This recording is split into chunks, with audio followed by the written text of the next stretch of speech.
It's a story we've covered for years. People drowning or having to be rescued from Rockford Park. Just a few of the headlines here, even as new signage and warnings are posted all around the area.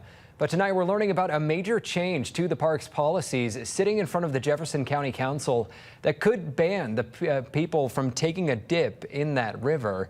New here at 10, our John Kipper is hearing from residents and county leaders about that proposal that could bring some major changes to the popular summer spot. It's putting everybody's life in danger out here. Ronnie Shaw was out at Rockford Park Beach Friday fishing. And tells First Alert 4 he does not believe swimming should be allowed there. They need to ban it. There's been too many drownings out here. It's hard to miss the signs that point to the water being dangerous, saying swimming is not recommended. Nonetheless, it's a popular swimming spot in the summer. I love it. Honestly, I do.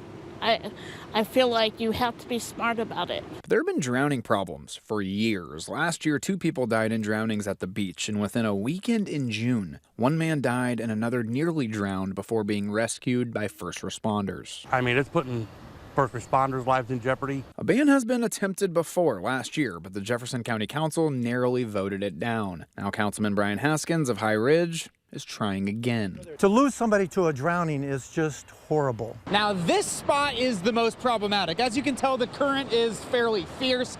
Haskins says people will even jump off the rock wall behind me. It's so preventable. The council has banned alcohol and changed the name from Rockford Beach to Rockford Park, but drownings still happened. Haskins points to Castlewood State Park and George Winters Park in St. Louis County, both of which have prohibited swimming in the Merrimack. Yes, you can ban swimming and people, it's okay. While alcohol remains banned, Shaw adds he believes that has led to multiple drownings. A lot of times it's the alcohol plays a factor in it, and people just don't care. The bill is set to be introduced at Jefferson County Council Monday night.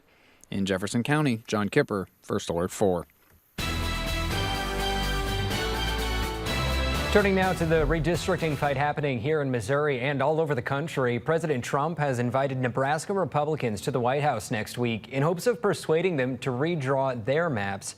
In Jefferson City, here in the Show Me State, a House committee advanced a proposal to change Missouri's map, stretching District 5, as you can see, from Kansas City to mid-Missouri. That could give Republicans another seat in Congress. The full House is expected to debate that proposal next week. Longtime Democratic Congressman Emanuel Cleaver could lose his seat if that plan goes through. When I first heard